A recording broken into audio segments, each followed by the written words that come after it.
ओम श्री गुरु दत्तात्रय श्रीपाद श्री वल्लभाय नमः. श्री सद्गुरु चरित्र अध्याय 14. या अध्यायामध्ये क्रूर यवनापासून सायनदेव ब्राह्मणाची सुटका कशा चमत्कारिक पद्धतीने झाली हे आपण पाहिलेलं आहे. या अध्यायामध्ये आपण पाहिलं सद्गुरु भक्ती, पूर्ण शरणागती, अभय, सद्गुरु कृपा, वंश परंपरेतील संस्कार आणि मृत्यूच्या भीतीवरती मात करणारे सद्गुरु चिंतन यांचा असा एक खोल आध्यात्मिक संदेश आपल्याला याच अध्यायामध्ये पाहायला मिळतो. या अध्यायाचा मुख्य संदेश असा आहे की ज्याच्या हृदयामध्ये अखंड श्री सद्गुरु स्मरण आहे त्याच्यासाठी बाह्य संकटापेक्षा सद्गुरूंची कृपा ही अधिक सामर्थ्यवान असते. या अध्यायाची सुरुवात नामधारक आणि सिद्ध यांच्या संवादाने होते. नामधारकाला सायनदेव ब्राह्मणाची कथा ऐकायची असते. सिद्ध सांगतात की सद्गुरु चरित्र हे कामधेनू सारखं आहे. श्री सद्गुरु चरित्र कामधेनू जाणं याचा अर्थ असा की सद्गुरु चरित्राच्या श्रवणाने, म्हणजे फक्त मनोरंजन म्हणून नाही किंवा कथा म्हणून नाही, तर आपण ज्या भावनेनं सद्गुरु चरित्र ऐकतो त्यानुसार अंतःकरणामध्ये त्याची आध्यात्मिक फलश्रुती निर्माण होत असते. सायनदेवाची गुरुभक्ती, भक्ती म्हणजे केवळ पूजापाठ नव्हे. सायनदेवाने श्री सद्गुरूंची मनोभावे सेवा केली. त्याची भक्ती पाहून श्री सद्गुरू प्रसन्न झाले आणि त्याला म्हणाले, भक्त हो रे वंशोवंशी, माझी प्रीती तुझवरी. इथे एक अत्यंत महत्वाची गोष्ट आपल्याला समजते की सायनदेवाने श्री सद्गुरूंकडे धन, सत्ता, ऐहिक, वैभव, भौतिक असं काही मागितलं नव्हतं. त्यानं मागितलं तर काय, माझे वंश पारंपारी, भक्ती द्यावी निर्धारी. अहो, मागणीच मुळात सुंदर आहे. सायनदेव म्हणतो, माझ्याकडे अखंड भक्ती राहू दे, आणि ती कशी पिढ्यानपिढ्या, माझ्या काही पुढील पिढ्यांमध्ये ती भक्ती तशीच टिकून राहू दे, निर्धाराने राहू दे. आपण आपल्या मुलांना संपत्ती देतो, घर देतो, शिक्षण देतो, व्यवसाय देतो, पण सायनदेव आपल्या मुलांना शिकवतो की सर्वात मोठी वारसा हक्काची संपत्ती म्हणजे सद्गुरूंची भक्ती आहे. पैसा संपून जातो, घर बदलत राहतात, शरीर वृद्ध होतं, सत्ता नष्ट होते, पण संस्कारांची परंपरा पुढच्या पिढ्यांना दिशा देत राहते. म्हणून सायनदेवाची प्रार्थना आजच्या पालकांसाठी अत्यंत महत्वाची आहे. देवा, माझ्या मुलांना फक्त सुख देऊ नकोस, तर त्यांना योग्य मार्गाची सद्बुद्धी दे, अशी मागणी तुमची आमची असली पाहिजे. बघा ना, गुरुकडे काय मागावं आपल्याला कळायला पाहिजे. सायनदेवानं इहलोकीचं सुख मागितलंच नव्हतं, सद्गती त्यांनी नक्की मागितली. इह सौख्य पुत्र पौत्री, उपरी द्यावी सद्गती. याचा अर्थ संसाराचा त्याग करणे नव्हे. श्री सद्गुरु भक्ती म्हणजे घर संसार सोडणं नाही, तर या संसारात राहून त्याला साधना, उपासना बनवणं म्हणजे सद्गुरु भक्ती आहे.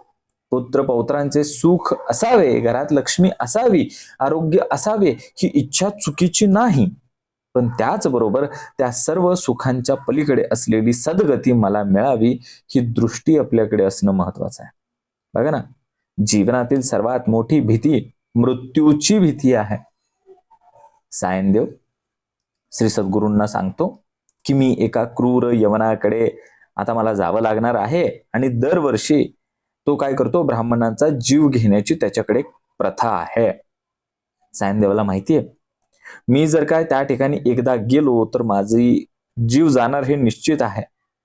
ही परिस्थिती म्हणजे आपल्या जीवनातील भीतीचं प्रतीक आहे बरं का. आज आपल्या समोर तो क्रूर यवन नसला तरी सुद्धा आपल्याला ले ऑफ होईल, नोकरी जाण्याची भीती आहे, आर्थिक संकटांची भीती आहे, आजारपणाची भीती आहे, नातेसंबंध तुटण्याची भीती आहे, भविष्याची भीती आहे, अपयशाची भीती आहे, आणि मृत्यूची सुद्धा भीती आहे.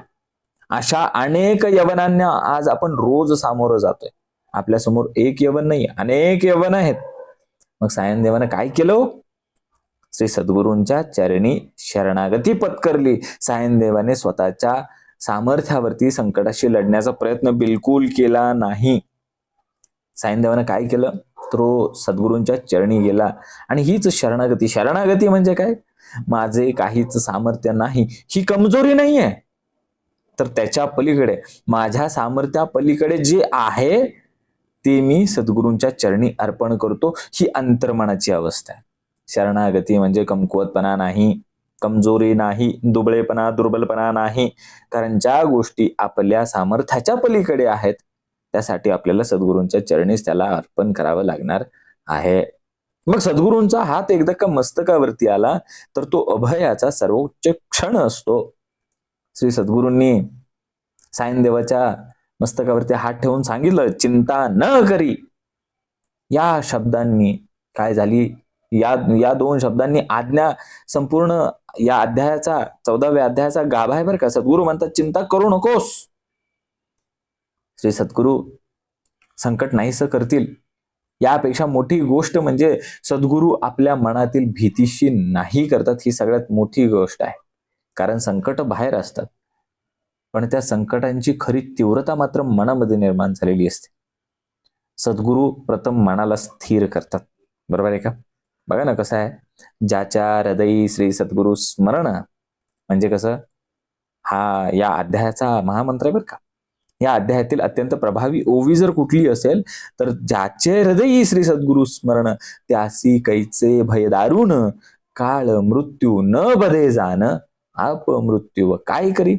याचा अर्थ असा नाही की सद्गुरू भक्त व्यक्तीला शरीराने कधीच मृत्यू येणार नाही, म्हणजे सद्गुरूंचा जो भक्त आहे ना त्याला शरीराने कधी मृत्यू येणार नाही असा अर्थ नाहीये. याचा अंतर्मुख आध्यात्मिक अर्थ अधिक खोल आहे, गूढ आहे. ज्याच्या अंतःकरणामध्ये श्री सद्गुरू स्मरण दृढ झालेलं आहे त्याची मृत्यूविषयीची मानसिक भीती कमी आहे. त्याला कळतं की मी हे शरीर नाही. बघा योगी, ज्याच्या हृदयी श्री सद्गुरू स्मरण त्यासी कैचे भय दारुण काळ मृत्यू न बधे जाण अपमृत्यू काय करी. शारीरिक मृत्यू सांगितलेला नाही. मी केवळ हे शरीर नाही हे ज्याला कळतं, हे शरीर नश्वर आहे हे ज्याला कळतं, ही परिस्थिती सुद्धा नश्वर आहे, हे संकट सुद्धा नश्वर आहे, ही संपत्ती नश्वर आहे, हे सगळे नाते संबंधांचे स्वरूप वेळोवेळी बदलणार आहे, पण आतमध्ये असलेलं आत्मतत्व मात्र नित्य आहे, शाश्वत आहे आणि अखंड आहे. आणि सद्गुरू या नित्य तत्वाची ओळख आपल्याला करून देत असतात. बघा ना, क्रूर यवन कशाचं प्रतीक आहे बरं. या संपूर्ण अध्यायामध्ये जी चमत्कारिक कथा आहे त्याच्याकडे जर आपण अंतर्मुख होऊन पाहिलं तर क्रूर यवन म्हणजे आपल्या अंतःकरणामध्ये असलेलं भय, क्रोध, अहंकार, अज्ञान यांचं प्रतीक म्हणजे ते क्रूर यवन आहे बरं का.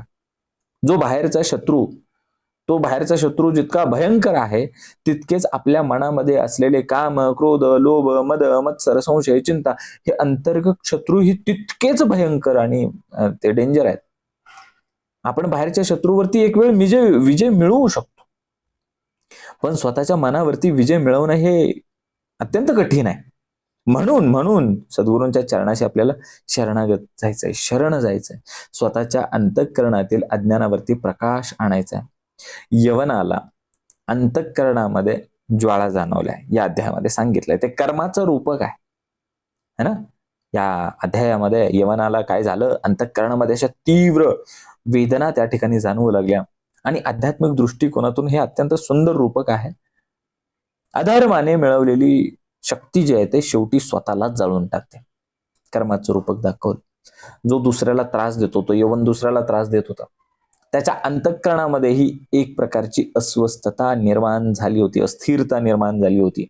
अहंकाराला बाहेरून सत्ता मिळाली तरी अंतःकरणामधून शांतता मात्र कधी मिळू देत नाही. बघा, अहंकार तसाच आहे. म्हणून धर्माचा विजय बाह्य शक्तीने नव्हे तर अंतःकरणाच्या शुद्धीकरणाने धर्माचा विजय होत असतो.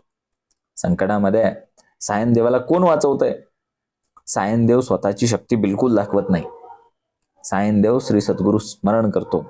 ही ओवी अत्यंत महत्वाची आहे. विप्र झाला भयचकित मनी श्री सद्गुरू ध्यात असे. बघा, जेव्हा मन घाबरते ना तेव्हा आपल्याकडे दोन मार्ग असतात. पहिला मार्ग भीतीमध्ये आणखी विचार करत राहायचं आणि गुरफटून जायचं, आणि दुसरा मार्ग श्री सद्गुरूंच्या चरणी आपलं जे काय ते ठेवायचं. सायनदेवाने दुसरा मार्ग निवडला. सायनदेवाने काय केलं, स्वतःच्या शक्तीचं काही प्रदर्शन केलं नाही. त्याने डायरेक्ट सद्गुरूंचं स्मरण चालू केलं. बरोबर का? हा मार्ग त्याला चांगला वाटला, त्यांनी निवडला. मग सद्गुरूंचं स्मरण म्हणजे काय? सद्गुरूंचं स्मरण म्हणजे केवळ डोळे बंद करायचं आणि सद्गुरूंचं नाम घ्यायचं असं नाही. सद्गुरू स्मरण म्हणजे काय आहे, माझं खरं आश्रयस्थान कोण आहे आणि खरा मी कोण आहे आणि अहंकारापेक्षा सत्य मोठं आहे याची आठवण शाश्वत अंतःकरणामध्ये राहणं म्हणजे काय?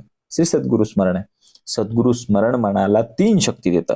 पहिली शक्ती धैर्य देतं, मी एकटा नाही. दुसरी शक्ती विवेक देते, या प्रसंगामध्ये योग्य काय अयोग्य काय. आणि तिसरी शक्ती आहे समर्पण. सगळे जे परिणाम यातून निर्माण होणार आहे ते सद्गुरूंच्या चरणी. या 3 प्रकारच्या शक्ती श्री सद्गुरु स्मरण आपल्या मनाला देत असतं. बघा, सायनदेवाची परतफेड, सद्गुरु कृपेचा अनुभव कसा आहे. सायनदेव सुरक्षितपणे श्री सद्गुरूंकडे परत येतो. तो श्री सद्गुरूंच्या चरणी लोटांगण घालतो आणि संपूर्ण वृत्तांत सांगतो. ही अवस्था अत्यंत सुंदर आहे. संकट येण्यापूर्वीची भक्ती एक प्रकारची असते, पण संकटातून बाहेर आल्यानंतरची भक्ती कशी असते? अनुभवातून आलेली भक्ती असते. आधी तो म्हणत होता सद्गुरू माझे रक्षण करतील, आणि आता तो अनुभवातून म्हणता की सद्गुरूंनीच माझं रक्षण केलं, सद्गुरू माझे रक्षण करतात. आणि हा विश्वास अधिक अधिक दृढ झाला, वृद्धिंगत झाला. बरोबर आहे का? तुमच्या चरणाशिवाय क्षणभर राहू शकत नाही असं म्हणतो सायनदेव. तुमचे चरणाविने देखा राहो न क्षण एका. ही केवळ भावनिक आसक्ती नव्हती हो, तर याचा उच्च आध्यात्मिक अर्थ असा होता की सद्गुरूंच्या शिकवणीशिवाय माझे जीवन दिशाहीन आहे, असं अर्थ होता. सद्गुरू म्हणजे केवळ एक व्यक्ती नव्हती. सद्गुरू म्हणजे ज्ञानाची दिशा, विवेकाची ज्योत, आत्मज्ञानाचा मार्ग, धर्माची जाणीव म्हणजे सद्गुरू. म्हणून सद्गुरू चरण हे सत्याच्या मार्गावरती स्थिर राहण्यासाठी आपल्याला गरजेचं आहे. आणि इथे एक सुंदर उदाहरण दिलं बघा, गंगेचं उदाहरण आहे. सद्गुरूंचे दर्शन म्हणजे अंतःकरणाची शुद्धता. सायनदेव म्हणतो उद्धार वया सागरासी आणली गंगा, आणली भूमीसी, तैसे स्वामी अमासी दर्शन दिदले आपुले.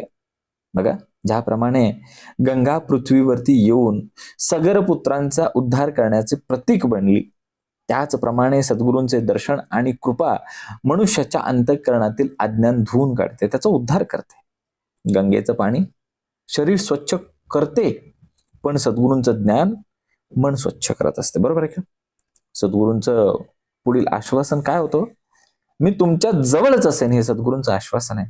सद्गुरू म्हणाले की मला तर दक्षिण दिशेला तीर्थयात्रेत जायचंय, पण भक्तांच्या गावाजवळ माझं वास्तव्य अखंड असेल आणि विशिष्ट वेळी मी दर्शन सुद्धा देईन.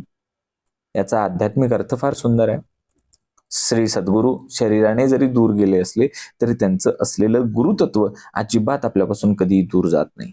शिष्याने सद्गुरूंच्या बाह्य रूपापासून पुढे जाऊन सद्गुरूंच्या गुरुतत्वाशी स्वतःला अखंड जोडून घेतलं पाहिजे. जरी आपल्या समोर गुरु नसले तरी गुरूंची शिकवण आहे, गुरूंचं चरित्र आहे, गुरूंचं आचरण आहे, गुरूंचे विचार आपल्या बरोबर अखंड आहेत. म्हणूनच खरा शिष्य म्हणतो की सद्गुरू माझ्या डोळ्यासमोर नसले तरी ते माझ्या अंतःकरणामध्ये त्यांच्या शिकवणीने, त्यांच्या विचाराने, त्यांच्या चरित्राने, त्यांच्या आचरणाने अखंड माझ्या सोबत आहे. या संपूर्ण 14व्या अध्यायामध्ये आपल्याला 7 महत्वाच्या आध्यात्मिक शिकवणी मिळाल्या. सगळ्यात पहिली शिकवण की भक्ती ही वंशाची खरी संपत्ती आहे. आपल्या येणाऱ्या पिढींना संपत्तीपेक्षा आपल्याला संस्कार द्यायचे, भक्ती द्यायची, पहिली शिकवण झाली. दुसरी शिकवण आहे सद्गुरूंकडे मागताना आपल्याकडे विवेक पाहिजे. मला हे दे, मला ते दे, याच्यापेक्षा माझ्यामध्ये भक्ती आणि विवेक अधिक अधिक वाढव, वृद्धिंगत कर, ही मागणी जास्त श्रेष्ठ. ही दुसरी शिकवण होती. तिसरी शिकवण आहे संकटामध्ये बिलकुल घाबरू नये. संकटाच्या क्षणी मनाची दिशा ठरवते की आपण पडणार आहोत की उभे राहणार आहोत, आपण डगमगायचं नाही. चौथी शिकवण आहे श्री सद्गुरु स्मरण म्हणजे अंतःकरणात असलेली शक्ती आहे. श्री सद्गुरु स्मरण म्हणजे स्थैर्य आणि विवेक आहे. पाचवी शिकवण आहे अहंकार कितीही शक्तिशाली असला तरी त्याच्या समोर सत्य टिकत नाही. क्रूरता शेवटी स्वतःला जाळते, ही पाचवी शिकवण. सहावी शिकवण आहे सद्गुरु कृपा म्हणजे संकटे कधीच एकटी येणार नाहीत असं नाही, तर संकटातून योग्य मार्गाने जाण्याची अंतःकरणामध्ये असलेली शक्ती मिळवणं म्हणजे सद्गुरु कृपा. ही सहावी शिकवण होती सद्गुरु कृपा. सातवी शिकवण आहे की बाह्य सद्गुरूंपासून अंतर्गत गुरुपर्यंतचा असलेला प्रवास. सद्गुरूंचे चरण बाहेर शोधताना शेवटी त्यांचे तत्व आपल्या अंतःकरणामध्ये जागृत झालंच पाहिजे. बघा ना, आजच्या जीवनाशी हा जर आपण बघितलं 14वा अध्याय कसा आहे, आज प्रत्येक माणसाच्या आयुष्यामध्ये क्रूर यवन आहेच आहे. कोणासाठी तो क्रूर यवन म्हणजे आर्थिक ताण तणाव आहे, कोणासाठी तो क्रूर यवन म्हणजे नोकरीची चिंता आहे, कोणासाठी तो क्रूर यवन म्हणजे कौटुंबिक संघर्ष आहे, कोणासाठी तो क्रूर यवन म्हणजे अपयश आहे, भविष्याची भीती आहे. पण हा अध्याय आपल्याला सांगून जातो की भीतीच्या दिशेने पाहूच नको, सद्गुरूंच्या चरणाकडे अखंड पाहत राहा. याचा अर्थ समस्यांकडे दुर्लक्षित करणं असा होत नाही, तर समस्येला सामोरं जाताना मन शांत करायचं, सद्गुरूंचं स्मरण करत राहायचं, विवेक अखंड जागृत करायचा, योग्य कृती करायची आणि यातून आलेले सगळे परिणाम मात्र सद्गुरूंच्या चरणी समर्पित करायचे. हीच आधुनिक जीवनातील सद्गुरूंची भक्ती आहे. या 14व्या अध्यायाचा सार जर एका वाक्यात सांगायचा झाला तर सद्गुरूंच्या चरणी पूर्ण श्रद्धेने शरण गेलेल्या भक्तासाठी बाह्य संकटापेक्षा श्री सद्गुरु कृपा अधिक सामर्थ्यवान असते आणि श्री सद्गुरु स्मरण भीतीचे रूपांतर धैर्यामध्ये आणि संकटाचे रूपांतर साधनेमध्ये करत असतो. हाच या 14व्या अध्यायाचा सार आहे. सायनदेवाची कथा आपल्याला अत्यंत सुंदर प्रश्न विचारायला भाग पडते. संकट आलं की आपल्याला सर्वप्रथम कोण आठवतं? जर संकट आल्यानंतर सर्वप्रथम आपल्याला भीती आठवत असेल तर आपण मनाच्या संकटाचे गुलाम आहोत. जर संकट आल्यानंतर आपल्याला सर्वप्रथम पैसा आठवत असेल तर आपण मनाच्या परिस्थितीचे गुलाम असो. जर संकट आल्यानंतर आपल्याला प्रथम माणसं आठवत असतील तर आपण अपेक्षांचे गुलाम आहोत. आणि जर संकट आल्यानंतर आपल्याला श्री सद्गुरूंचे चरण आठवत असेल तर आपल्याला मानसिक आधार मिळत असतो. म्हणूनच या अध्यायाचा अंतिम संदेश असा आहे की सद्गुरूंच्या कृपेचा अर्थ संकटरहित जीवन नाही, तर संकटातही न ढळणार मनोधैर्य म्हणजे काय आहे? सद्गुरूंची कृपा आहे. म्हणून सायनदेवाची प्रार्थना आजही आपण मनात ठेवूया की हे सद्गुरू, माझ्या घरामध्ये धनापेक्षा धर्म वाढू दे, माझ्या वंशामध्ये संपत्तीपेक्षा संस्कार वाढू दे आणि माझ्या मनात भीतीपेक्षा सद्गुरू स्मरण वाढू दे. माझ्या जीवनाचा शेवट केवळ सुखामध्ये नाही तर सद्गतीत होऊ द्या. ओम श्री गुरु दत्तात्रय श्रीपाद श्री वल्लभाय नमः. श्री गुरुदेव दत्त.